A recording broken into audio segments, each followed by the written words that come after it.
Welcome to 50/50 Books, the book review podcast where the books are split in two and figuring out just what is going on is always a toss-up. I'm Taylor. And I'm Jonathan. This episode we are reading My Friends by Fredrik Backman, up to but not including chapter 28. Taylor, I think off the bat I have to say the opening of this book was a lot of fun for me. So I feel like I had a good vibe from the start, and I think it changes a bit over time, but I'm curious how you felt about just even the opening of the book. Yeah, I thought it was going to go in a completely different direction than where we ended up, I guess. Although I guess I knew from the description she was going to get this painting somehow, but I was like, maybe she will actually steal it and we'll have something exciting on our hands. I kind of was expecting the road trip kind of vibes, going to where the sea was, but I feel like the pace has slowed down all of those vibes a lot. For sure. So it definitely hits you in the first couple chapters, Yeah. and then it kind of dials it back. I agree with you that it kind of lets on to being something that it isn't. Like it in those first few chapters, it's kind of delivering a lot of surprises, I think, right? Like faking you out and thinking she is going to go in there and maybe paint on that painting, right? Mm-hmm. And it kind of has a heist vibe to it too, because she's like breaking in through the window, so it's like awfully exciting. And I don't want to call the rest of it not exciting, but it's just a very different vibe when you're like in the action versus a lot of the rest of it is kind of storytelling, things that have happened in the past, relating to the story, like just like personal connection and emotions, all that sort of stuff. So I think accepting now that that's the sort of book that this is, like, I kind of am enjoying that too. But yeah, it was kind of a swerve. Yeah, it definitely takes paying attention to, because it does turn into kind of a little bit more lyrical, a little bit more like stream of consciousness almost, in the way that the past is being told about. So you definitely have to keep track of what is happening when, because it can get a little confusing if you're not connecting those threads, I guess. Like, I'm still not sure if we still have two deaths to prepare for, or if we've gotten to one of them now. Like, I don't remember. Yeah, it's funny because it kind of, the story loops on itself a little bit. Like, it'll revisit a thing with added details or new context or something like that. So I think that's helpful in that you're revisiting things, but difficult in that you don't know everything. And so you kind of gain a baseline understanding of something that's not the real whole thing, So you have to like go back and adjust. Yeah, I think it's interesting though, because I think we start out pretty immediately with this idea of like memory is created, basically, right? Like, you can imagine whatever you want, and Louisa does that with her own mother. And so this like looping back and telling a memory in pieces, and sometimes you forget things, but also sometimes you leave things out. It's just like, I think it makes sense within this story. Yeah, I think the other thing that is impacting me kind of at the higher level is that the book has a bit of like a magical feeling to me. And I don't mean like magic really, but just like there's some like unexplained phenomena in a way. Like the big one that sticks out to, well, the two big ones that stick out to me. One is like Louisa telling Ted that she thought it was a fart, and it like actually was, right? So something where it's like, oh, that seems like almost beyond coincidence, but like, okay, maybe I can take one thing. But then like as we're getting further into the story, I would agree that this is, lyrical is a good word for it, right? Like it feels kind of, the language is almost pretty about some of this stuff, right? And one of the things, one of the times that comes up for me is when they decide, the group of the boys decides to wear dresses to kind of be in solidarity with Ali during her choir performance. And I'm just like, this is cute. I love this. I don't think I believe any 14-year-old in the world would think to do this, where it's like the level of love and closeness that the relationship has is kind of producing something that feels a little unrealistic, to like, I think, deliver the impact of that strength of love. Right. Yeah, this is like not a problem. I don't want to call it a problem, but this scene, and there are a lot of scenes where people are saying things that are very emotional and very poetic. Poetic, and it's, I always have this concern now about like clipping, and we Quotability. do this, yeah, we do this with music and like with quotes, right? Like TikTok loves a good quote, and this book feels like it has a lot of quotes. And so sometimes the dialogue, at least for me, it doesn't feel human all the time. It Sure. feels like elevated. Because some of these people seem very emotionally in tune and like they can verbalize that very well. But I'm like, I don't necessarily buy it Yeah. all the time. Yeah, I think that's a good way of putting it, right? Because to me, yeah, it's hard to believe that, yeah, people would have the language for all of this stuff. On the other hand, though, I feel like I'm having an easy time accepting it in this book, at least easier than maybe in some other cases, because there's some consistency to it. In that it feels more like the author's style than like just trying to squeeze something in, right? Or like the editor was like, you need to like have a thing here or something like that. Like it feels like this is kind of just the author and I guess in partnership with whoever translated it, right? Like this is the style of the book, and that makes it work. Yeah, and I think that is true. I haven't read previous things by this author, but I think I do remember this being like a very emotional author. I think they've written about grief before, unless I'm misremembering, but I think this is the vibe with this. Yeah, so that lines up then. I think yeah, context matters with that. Like it has to be, to me it has to be more than just like, oh, here's like the one punchy line in order for this to work. I think it can be tiresome maybe for some, but I'm enjoying it. Yeah. And I mean, we had this a little bit in the last book, but this one is certainly more character driven than the previous, but there is still the fact that like the plot and the characters are in service of something, right? And I think the author is very intentful about like what they want to get across. And so if they have their characters speak a little bit more eloquently than maybe I would find believable, then like that's their business, you know. They have a job to do here. That's So, true. That's true. That's a good point. Well, yeah, I think you know, much of this book is defined by the relationships between people, even if they've been brief.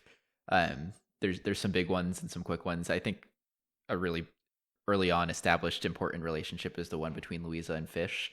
I do think we kind of get less information about Fish than we should, and you know, she kind of appears less as we get more into the past storytelling, but we at least get this context that, you know, Louisa and Fish had a very very deep friendship, very close friendship, and they like came to like each other really quickly and like kind of protected each other in a way, right? Like I think there was like sharing of beds and sleeping with screwdrivers and things like that too. So even though it was quick, I think the author did a good job of like setting in like how important this friendship is for the way Louisa is navigating the world right now, like as a freshly, you know, turned 18 adult. I think one thing that was really hard to read though was how like the foster home adults were talking crap basically on Fish after she died, and that of course like I think would encourage Louisa to do a lot of potentially negative things, but what she does is run away. I you know, I bring it up not just because it was hard to read too, but just because I do think it is like a pivotal thing that could happen to someone, right? Like this, speaking of being realistic, like this is something I could kind of see happening. Maybe not in the exact words that are used here, but like yeah, like someone kind of speaking disrespectfully of someone who's died, someone young especially, and you know, like kind of changing someone else's life as a result, right? Like it could be someone's villain origin story, but in this case, I think it's just kind of a motivation for Louisa to do her thing. yeah, I think in regards to like yeah, that kind of event at least, even if your situation is bad, sometimes you can find a way to be content with it. Like if you have a particular person or whatever the case may be here, right? But like it was a terrible situation and then it was like an even more terrible situation and now you're alone. So I guess it is kind of like a what do you have to lose at this point? Yeah. I do think there's like a thing in this book of strong love in non-romantic relationships, and I'll probably bring this up a couple of times in the different relationships we're talking about. I think the point is supposed to be that Louisa and Fish had a platonic relationship, right? But they just deeply loved each other and took care of each other. I feel like this is taken back a little bit though when Ted is saying, basically it says to Louisa that Fish loved her potentially not in that way because of the whole like I love geniuses thing, and she's like, oh yeah, like Fish love geniuses too, and like Ted's like, well, like that's why she loved you, and she's like, no, but boys, and he's like, no, but you. Like, so to me, it sounded like he was trying to say that that Fish romantically loved her. I guess it could also be that Fish. It could be that Ted is talking about non-romantic love too, though. In this Fish situation, I think if Louisa is kind of projecting these other characters onto Fish, or not like projecting necessarily, but like Just like likening relating, them to each yeah. other, I think Ted is doing that a little bit as well. Like, Louisa is so much like the artist that seeing another caretaker who is Fish, it must be like well, if I loved the artist, then Fish must have loved you. Mm, I don't think there's necessarily any, like, I mean, unless, like, the magical thing is actually happening, I think it's just, like, him just seeing that because he's grieving. yeah. So yeah, I kind of on the same vein of Ted seeing Louisa as kind of similar to the artist. I think Louisa is honestly similar to the whole friend group in many ways, right? She's also related to Yoar, and I think there's this. The implication is that Ted thinks that the artist sees Louisa as similar to Ali. That's how I understood it anyway. Oh, I see. Like, nevertheless, I think the idea is, there's the whole she's one of us thing, right? Mm-hmm. And I was thinking like, oh, is this just like she's also kind of like got this, broken background and that's what the artist is identifying, or is there something deeper? It does feel deeper though, because of how many ways she relates. Like, I think the personality of she has a lot of personality similarities to Yoar, but kind of has like the same care that, like, well, I guess all of them have like the same care for others that the group has. I don't know. There's just a lot of connection points, and then there's also the fact that the one of us came from the janitor character Christian, right? But I don't know. There's a lot of versions of that. I think I just rambled a little bit, but I thought that was an interesting feature. That's okay. I think, yeah, I don't remember there being a point of connection between, like, Louisa and Ali much. I guess, like, because Yoar and Ali are also quite similar, then I guess that makes sense, like, in their willingness to fight and anger and stuff like that. I was thinking while you were speaking about that, is she like Ted in any way? Mm. They've both become the ones left behind, right? That have had to live losing their people. Yeah, that's a good point, but it is different than like being similar to childhood Ted, right? So I could see the argument that there's not as much overlap between her and child Ted.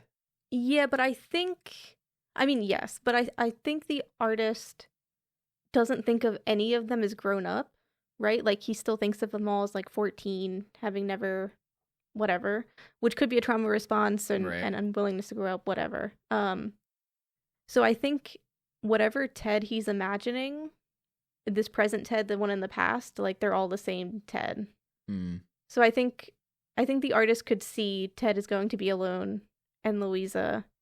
I think Louisa did tell the artist about Fish, so, like, he also must have seen that loneliness in her. No, that's a good point. I think the whole like the artist kind of treats them all like kind of like behaves like I'm still 14 kind of thing, right? Or like thinks of them that way is kind of an interesting highlight, because like it's interesting as like both a trauma thing and like I guess a self-preservation thing, right? It's interesting when he gets to the age of 39 or 40 and he's like, oh, I've lived for a very long time, right? And maybe that's just because he's comparing himself to Yoar, who didn't live for very long, right? Mm-hmm. Like when he does the whole like confusing Ted for Yoar, I'm like, it's almost hard for me to conceptualize how that could happen just because it's been so long, right? Like they've lived so much life and their lives look so different from the way that they looked when they were 14. Like he shouldn't have a concept of being an adult and coexisting with Yoar, and yet he still does that. Like he's constantly thinking about Yoar and like saying his name in his sleep. Like I think it's hard to understand that level of hurt, and that level of trauma, but it almost doesn't seem right, like that he would be making that mistake or like doing these things. But It also could be like, I wonder if he imagined what that future would be like. Because I think it was him in the past that's like, we're all going to make it out of here. Like, if I'm leaving this town, you're leaving it with me. And Yoar's like, that's not happening, buddy. yeah. Yoar also had me convinced that they were all going to die, though. Like, everyone except the artist. Yeah. Well, I think that's what Yoar believed. Okay, But yeah, yeah, he all did say right. something like that. I thought that was like meant to be certain. So like when there's like, I'm like, okay, well Ted is still here, like I'm like that obviously didn't happen. But then like Ali's not there. But is that because she's dead or some other thing, which I'm sure we'll theorize about later. But yeah, this relationship with death and adulthood is interesting. Yeah. I mean, his relationship with Ted is also very interesting, but Yeah, true, we'll get true. there. Yeah. I was left wanting like we get this one brief interaction right with Louisa and the artist, and boy did that leave me wishing that the artist was alive, because I think there's probably an equally interesting book where those two are paired up. Mm. Do you not think their more dreamy characters necessitate a character like Ted as a foil, though? A grounding. Yeah. Yeah, that's probably true. It might be a little bit off the rails without someone like Ted. Yeah. I mean, I do think the artist had a lot to offer. It's similar to the Christian situation, right? Yeah. Like, I think the artist could have imparted some wisdom that would have been good for Louisa. But I guess Christian's death was more meaningful, and also the artist's death was more meaningful as like character development, which is a little crazy to think about. Just kill the character for the plot, huh? Yeah, basically. No, I think that's true. I think there's something to that. And having to interact with the artist story through Ted is probably going to give Louisa some good growth opportunities, and Ted some good growth opportunities for that matter. So I understand. Yeah. I mean, that imparting of wisdom does go a little bit into what ends up happening with like the painting, Mm-hmm. in that I think even though the artist does seem to genuinely want to help Louisa, it doesn't actually help Louisa in a way that benefits her life physically, I guess. Sure, like kind of the in the moment, like as in it's not really going to give like her the monetary boost that one might think. Is that what you're saying? Well, yeah, not just that, like it's the concept of it is good, right? The same way like saying words to somebody is like helpful, right? Mm-hmm. It can benefit somebody. Giving somebody a painting that they obviously love and understand can be good as an idea, but Okay. they don't actually hold much weight, and they don't actually like it doesn't put a roof over somebody's head, I guess, right? Absolutely, yeah. It's not practical, right? It does live in kind of just emotional human to human connection land, which is nice, but Louisa is, yeah, and also in need of the sort of physical help. Right. Which I think this book touches on a bit. Like, we have so much emotional help, like people emotionally helping each other and like saving each other or whatever, but like there's nothing. I don't want to say there's nothing, because like people are getting into fights for people, but Right. like, but even those actions aren't actually helping anyone, right? Like that, none of that is getting these people into a better situation. Yeah, yes, I do agree with you. I think it is because it's so focused on emotional safety, which I do think can give someone the leg up, right? It can Yes, give for someone sure. kind of the spoons to be able to do their own thing, and I think there's definitely value to that. But you're right too that there is no like concrete stuff. I almost feel like the book is wanting you to accept the context of struggle as the context and not like as a changeable feature. Maybe that's not what it's doing, and maybe if that is what it's doing, that's not a good baseline. But like that's kind of how I've been taking it, is like, okay, like understand that the kids are in kind of bad situations, both past and present with Louisa, and that the goal here isn't necessarily like get them out. I don't know, that was Yora's goal, but the goal of the book is maybe not necessarily get them out, but like understand, you know, processing and grief and things like that. So I don't know. It's like, what is the role that one person can serve in another person's life? I guess the artist could have like not bought his painting and given Louisa tons of money, or just like given an actual path for her to have some structure or something like that. But like, does that really make sense for who he is in the world and to her? Right.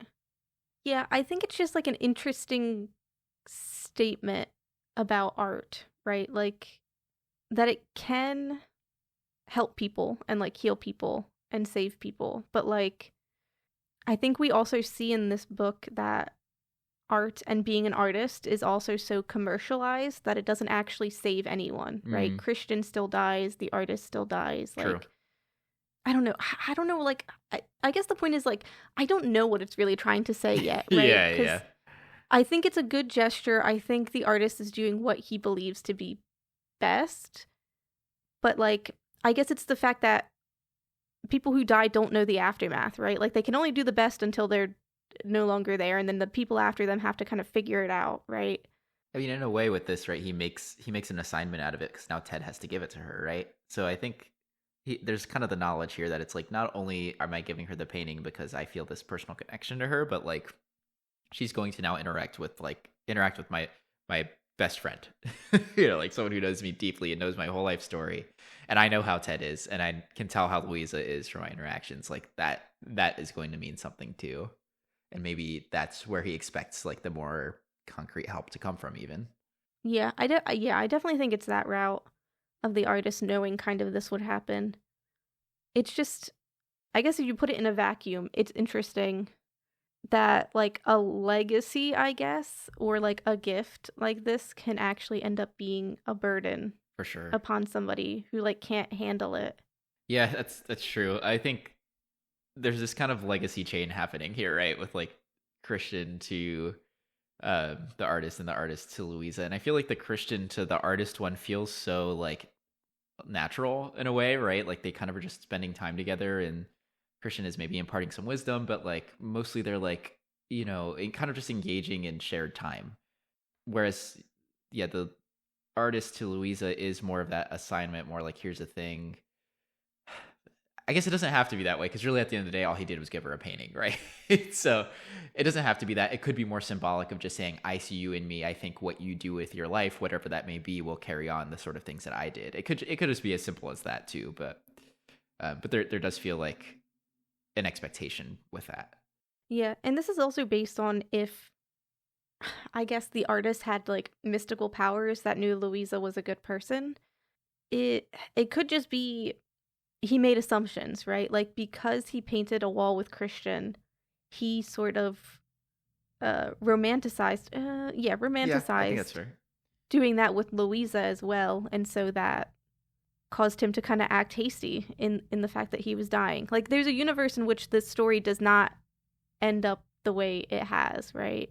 That's a good point. Like I think the emotions are elevated because it is such a parallel situation, right? Them like having such a good time painting the wall together. Like he's brought right back to it. Mm-hmm. And I think when it's your last moments, which is the sense we get, right? Like you're more willing to do something like this. So at the least it was a risk, right? Like he doesn't know for sure how things are going to go. All he knows is at the least that Ted is tasked with finding her to give her the painting, and whatever happens, happens. But it's like worth the shot. Yeah, and I think there's a lot of moments like this where it's boiled down to coincidence, right? Like I think they mention art is coincidence and stuff like that.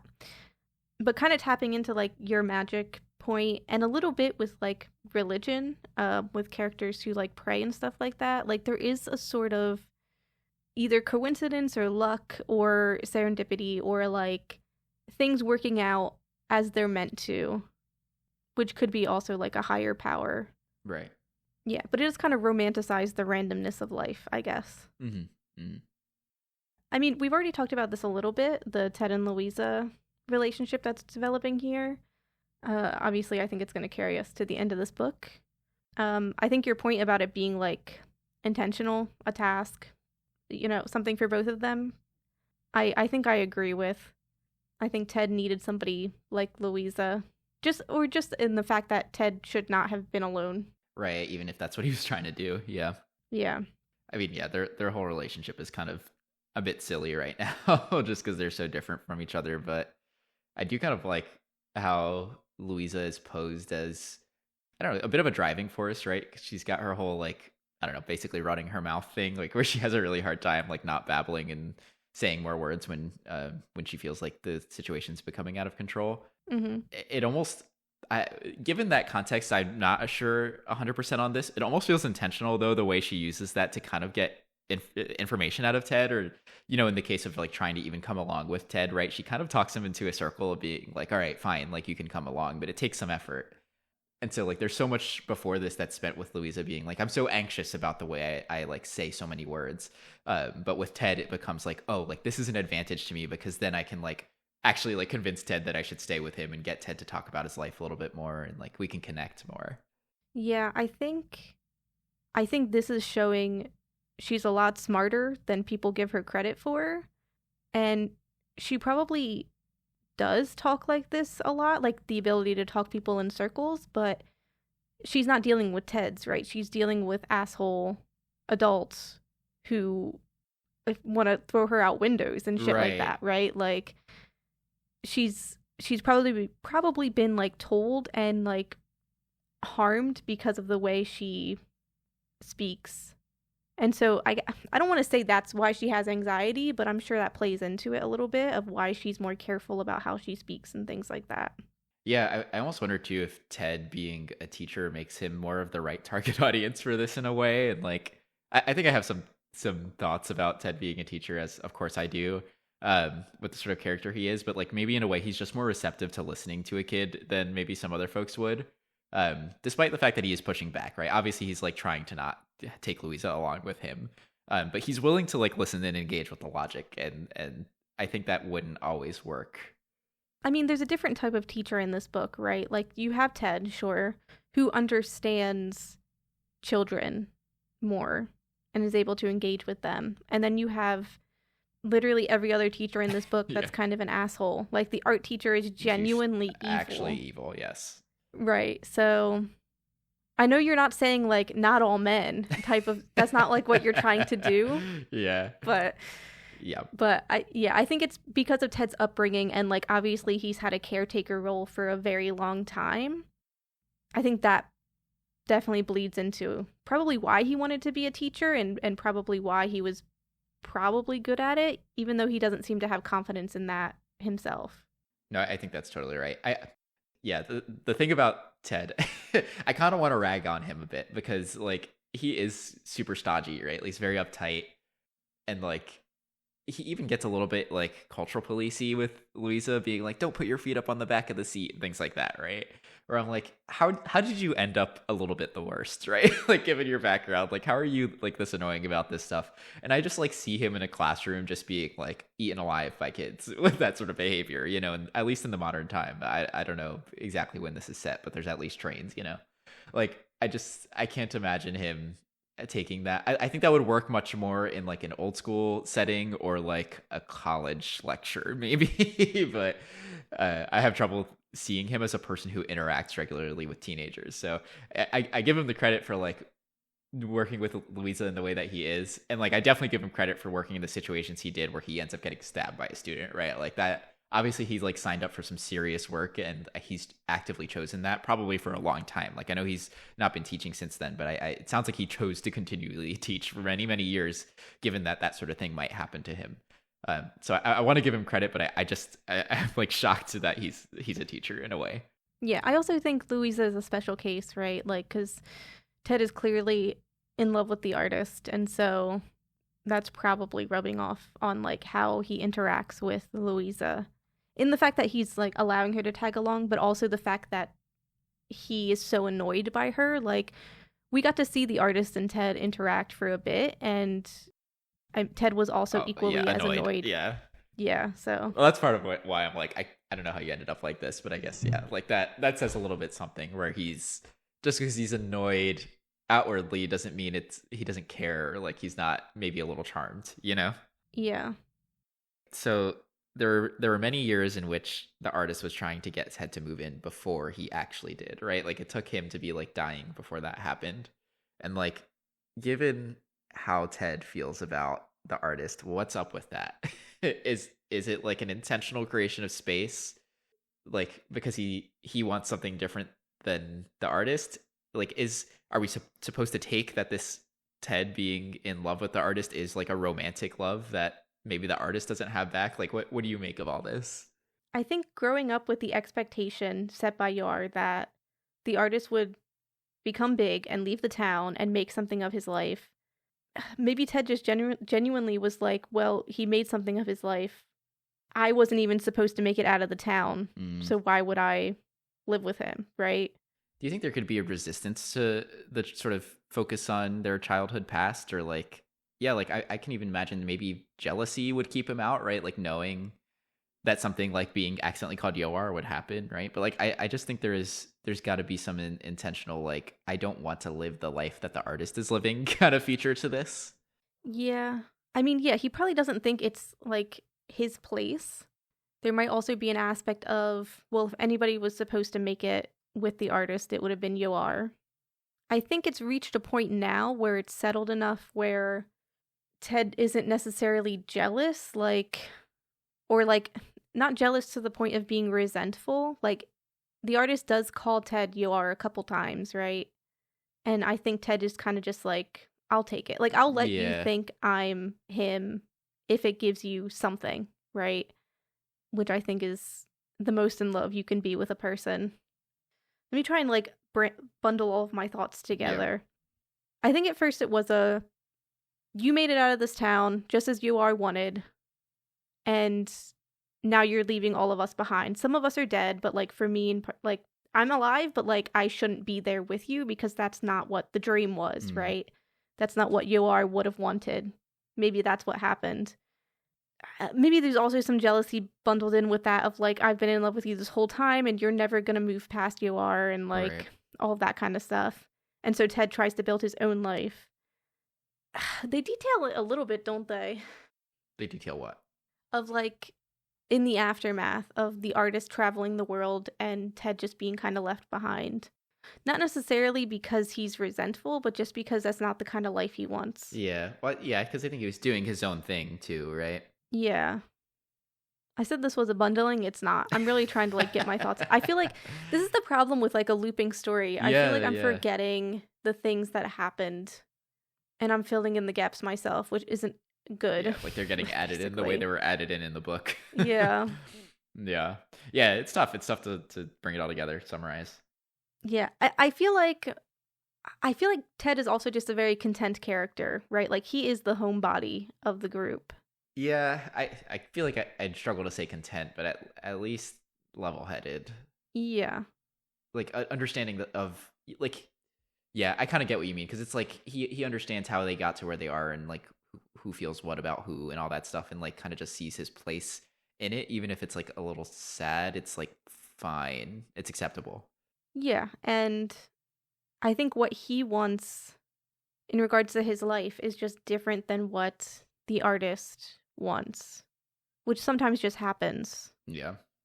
But also, I mean, I think the artist enjoyed traveling the world, but I don't clearly the artist did not enjoy being famous. So yeah, and I feel like that's the unfortunate part of what Yoar set him up for, right? Yoar was you're gonna get out of this town, but it didn't come with guaranteed happiness, though. Yeah. Well, I guess speaking of Yoar, then we've touched on it already, but this is a whole other can of worms. I feel relationship wise. You already said your perspective is the artist is romantically in love with Yoar. I think they're in love with each other. Okay, so that's the follow-up question, right? Is Yoar in love with him? And there's these little whispers, quotes, inside thoughts that they have that the author shares, where I'm yeah, it does feel awfully romantic, but I so struggle in this book to understand what is intended to be romantic and what is intended to be platonic because of the depth of the platonic relationships. I could see an argument here that Yoar is not romantically involved. I kind of think the artist is, but I could see an argument that Yoar is not romantically in love. Yeah, which, I mean, we're talking basically semantics here. I think it's the same depth of feeling regardless of if it's romantic or platonic. Yeah. It's entirely possible all these characters are aromantic and they all still love each other the same way. Totally. That's a good point. Yeah. I just think that idea of partnership that you would see in a relationship, whether romantic or a queer platonic relationship, I think that is what the artist wants with Yoar. Yeah. And I would say vice versa. But I'm also it might just be a case of Yoar putting the artist on a pedestal, which doesn't really make a good relationship, you know? Yeah, true. But what's hard is it's hard to compare it, really, because we know that these other friendships are so much younger. And, the book makes a point, just because they didn't last as long doesn't mean they weren't just as deep. But, there's something to it, right? They've known each other since they were, 5 years old. And the rest of them have known each other since they were preteens or teenagers. So there's going to be a difference in how that relationship goes. And if this is the only person you've been, well, first of all, if you've been close to someone for this long, that's a long time to be close, right? That is going to show up as deep and close. And so it makes a lot of sense for a friendship to look the way it does here. if they've been kind of each other's human, right, for this much time. And then on top of that, if there aren't really other friendships that kind of came close to it, I think it's very easy to like almost like end up obsessed with someone, right? Like where that's like this is kind of the only person that I really really know, and it's hard for anything else to ever catch up to that. Yeah, I think also the fact that he's basically willing to kill for his mother, right? I think Yeah, he's kind of a high emotion guy. Yes, for sure. So I think, yeah, all of this could be platonic from his side of things.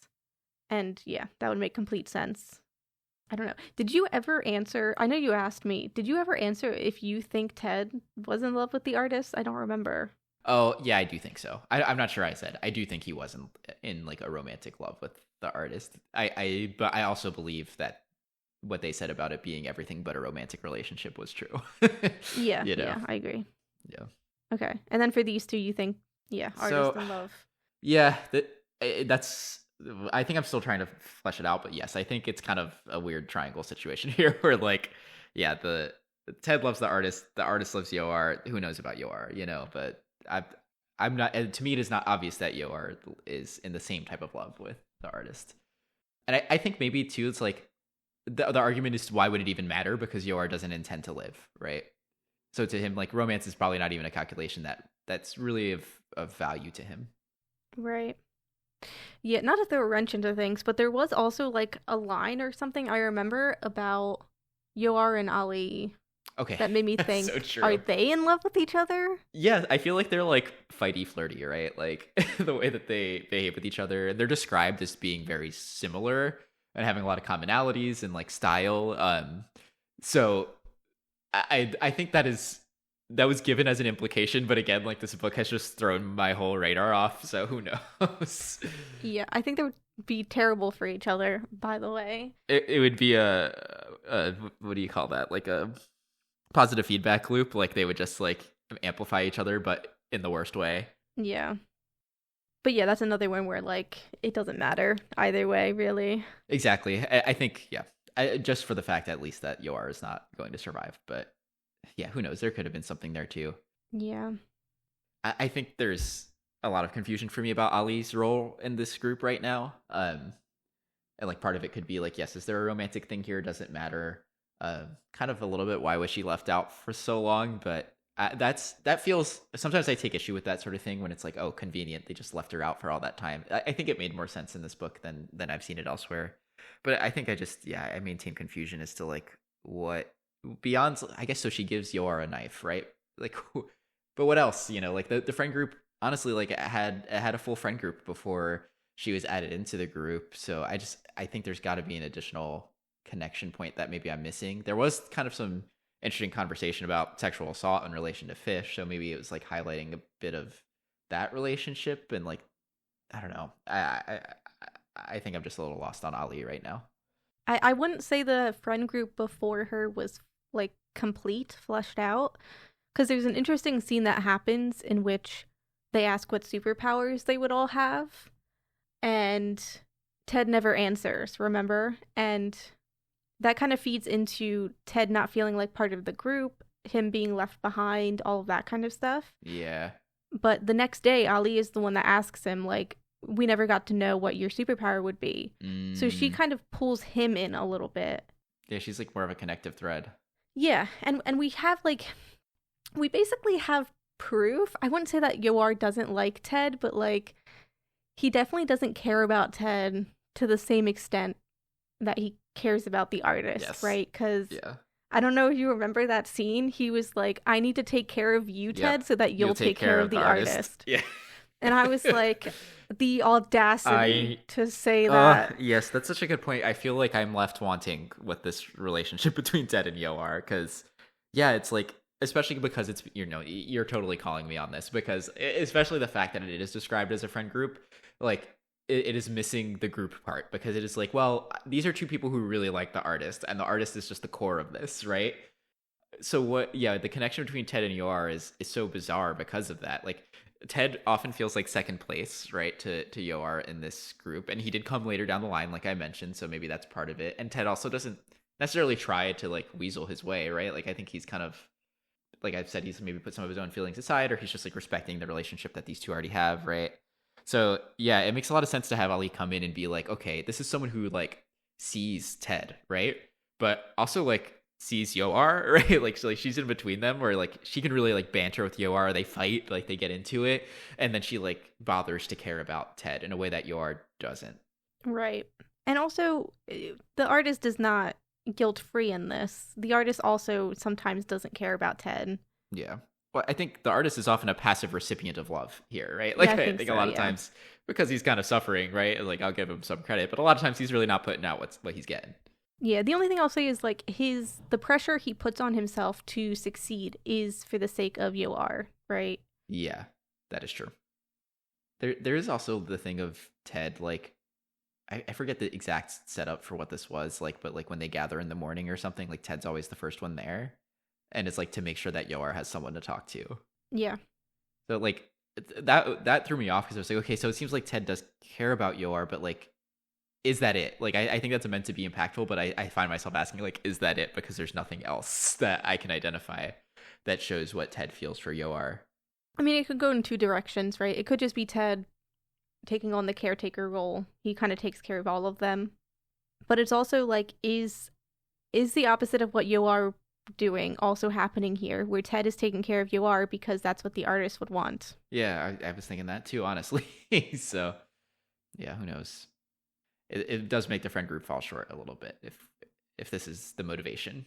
Yeah. I mean, maybe I just am thinking too kindly of Ted's character, but I genuinely just think he's taking care of all of them Yeah. because he's in the best situation and he feels guilty, I think, for being in the best situation. And he certainly sees himself that way, again, with the whole I'm taking responsibility for their lives thing. Mm-hmm. But yeah, I guess just to round out our conversation here, hopefully some of it made sense. I feel like, I don't know. I was kind of losing my mind. A lot of rambling, a lot of bouncing around. But to be fair, this is the sort of book that leads to that because there's just a lot of emotions and thinking. Yeah. Theory-wise, I feel like I don't know what the main theme of this book is. I can make assumptions, but like at least something I feel like they're going to touch on is this idea of the tortured artist and people who have gone through bad things make better art is basically how I'm going to summarize that. Which I don't like, I guess, to put it simply. I think the idea that people have to be miserable to create good art is just a bad take. Yeah. And something in this book that I don't have the direct quote, but basically it says like an artist needs to have thin skin. Like you can't create art if you're wearing armor, that kind of thing.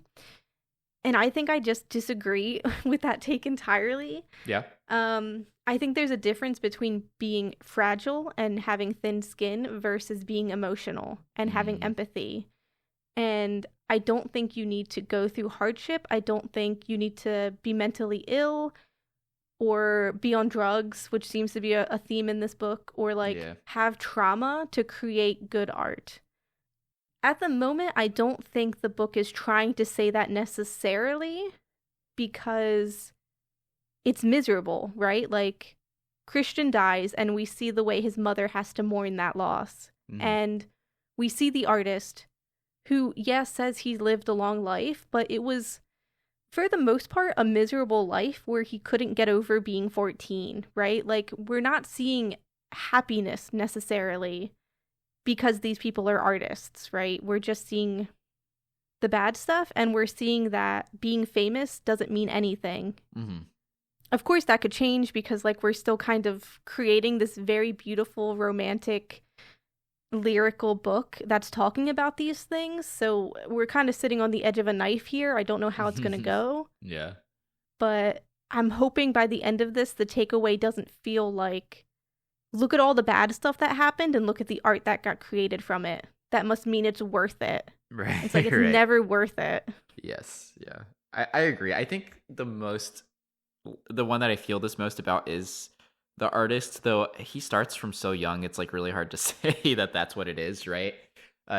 He does say something to Louisa, and I wish I could remember what it is now that made me feel a little bit better about this, but something along the lines of like, like what you are is an artist. Like what you are is not like this past that has been put upon you. Mm-hmm. I maybe have to go back and look at what that was, but I do think there's some balance to it. I also like the Christian character is interesting because yeah, he ends up he's involved with drugs and ends up dying young, and like I think that's like a common struggle that is put on a character to like give them something like that. But I don't think that Christian wasn't happy. At least the way that he came off to me, and we only see him through the specific perspective of his interactions with the artist, so maybe that's part of that. But like to me, like his involvement with art was, I think, I think that was like a little bit distinct from like trauma or like processing or grief or anything like that. Like it seemed like he just like appreciated the opportunity to do art and communicate through art, but like, it felt a little bit different than like I'm an artist because this is like an outlet for trauma. Yeah, I guess there's a difference though between like having trauma and being a tortured soul, right? Like, I don't know if Christian was.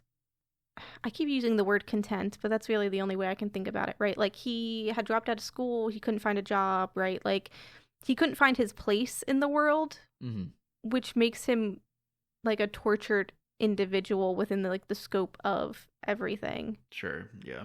So it's not necessarily like trauma. I don't think he was unhappy either, but like I maybe this is just because I hate drugs so much, but it's like the idea like you have to party and go out and take drugs and drink alcohol to Right. make your life feel better, which is the tortured part of all of it. I mean, yeah, I think that's potentially part of why that's being included, though. Like, I'm like hesitant to myself focus too much on that aspect, but I mean, it is also what leads to his demise, right? So, I think it's supposed to be an important inclusion. Yeah. Yeah, I guess I know Christian's an important character. I'm just like, what is the purpose of the inclusion right now, right? Because from what we know, the artist goes basically down the same path. He Yeah. also parties. He also eventually ends up taking drugs, all of this kind of stuff. So, like, what does that, like, we say it's an important moment in, like, his development, the same way the artist's death is an important moment in Louisa's development, but, like, how? Just in the fact that I guess the artist didn't kill himself because he met Christian, like, but does that necessitate Christian being this kind of character that parties and takes drugs? I guess if you wanted him to die, yes. Like, Right. yeah, it's just like about, I guess, the purpose. But also, as I mentioned, I'm not sure how this is going to go. This is just like vibes I'm feeling right now. Yeah. I mean, I think, unfortunately, I think in my opinion, the main purpose of the Christian character is to contrast the owl teacher, right? Like, I'm not sure if it's going to have any other longer term impact. Which I do think that as a character who exists, that's important. As a character who dies, I don't know. Mm-hmm. Like it makes sense for him to exist in contrast to the teacher, other than the fact that teacher kind of wins in the end, right? In that Christian dies, and then the wall gets painted over, and he's still an art teacher, right? Like all those ways, it's maybe just supposed to be a grounding moment for him too, in that like there are people like this in the world, but. Yeah, I just don't know if that actually amounts to something more in the long run. Like, I say that in that it might, but I'm not expecting it. Yeah, no. I think, yeah, we've kind of wrapped up that point. Yeah. I'm curious too. So, do you feel this is a potential concern with the way Louise is being presented? Because she definitely has like things she's going through, right? But in a way, I don't really see her as a tortured artist either. That's why, like, I'm not sure, because I feel like the point of this book is we're going to reach the end, and even if Louisa doesn't stay with Ted, I think the idea will be that she'll have a home with Ted that she can return to. Similar to, like, the artist traveling the world, I think Louisa will probably do something like that. But she'll have, like, a safe space to go to, right? So I think that kind of conclusion and, like, that feeling of, like, peace would allow her to create art that's not centered around trauma, that's not built off of trauma, I guess. And so, yeah, I don't think that kind of ending would result in going through with this trope, I guess, to answer your question.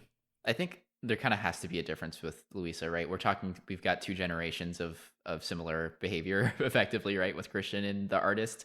I think Louisa has to be the person who breaks it, because otherwise what's the story for? Kind of, you know.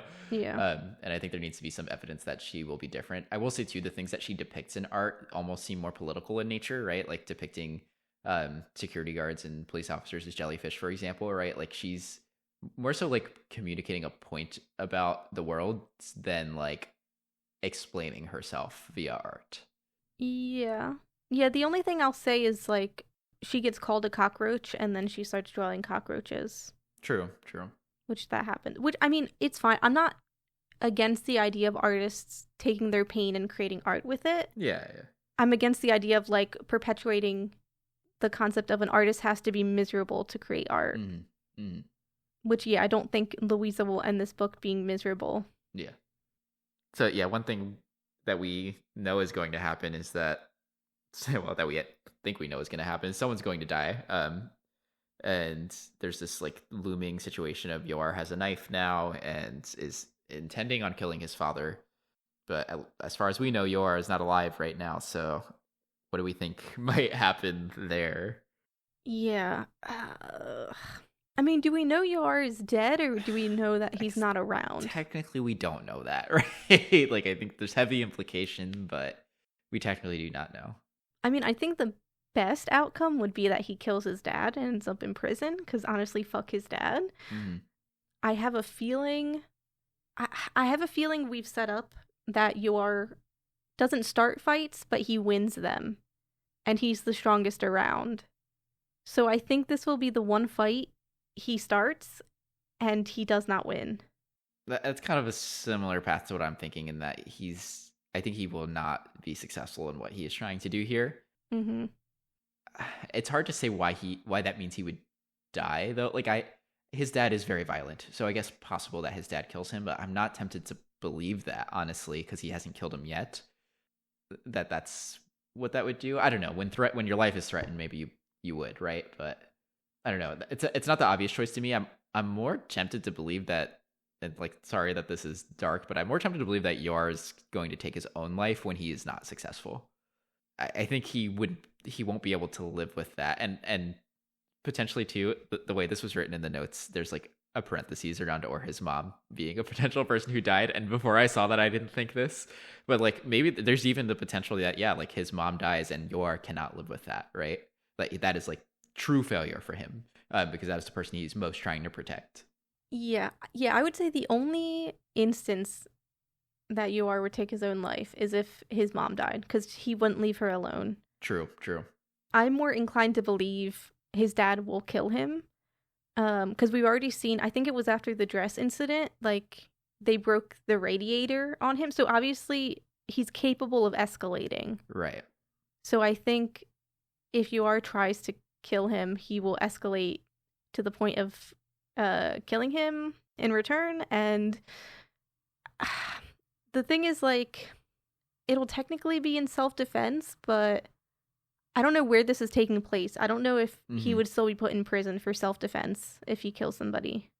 But there's like a tragic ending to this in which, yes, Yor dies, but if he gets his father in prison, he will have still succeeded in his goal of protecting his mom. Yeah, because maybe he goes to prison for life if it's not seen that way, right? He's killed his own kid, you know? Mm-hmm. Good point.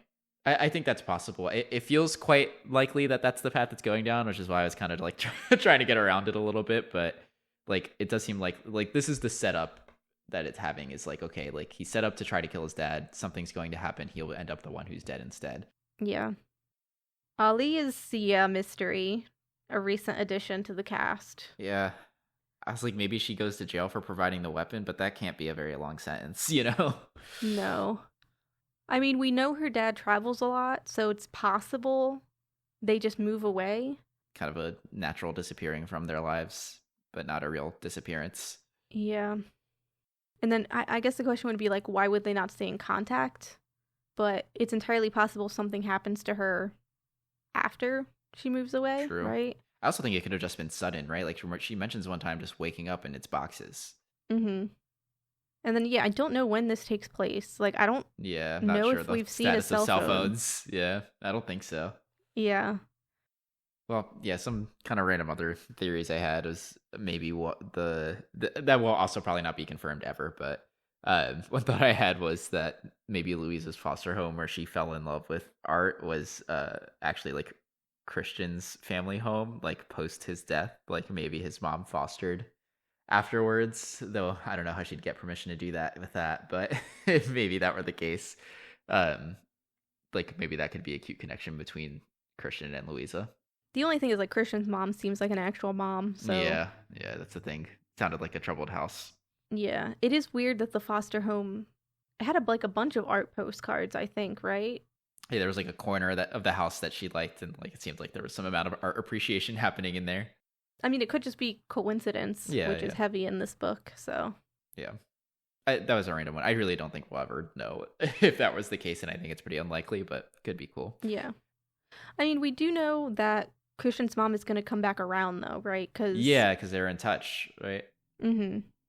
And I think we don't get much detail on how the artist eventually becomes the artist. Like, we know he gets, like, lucky. I don't think it has to do with the competition. I think he's too late for that, I think they say. But he does eventually do this painting. He does eventually go to art school. He is eventually found by the right people. Like, all of these things do happen. Mm. And I'm curious if Christian's mom is, like, part of the reason why these things happen. Oh, that's a good point. Honestly, like, he has the connection.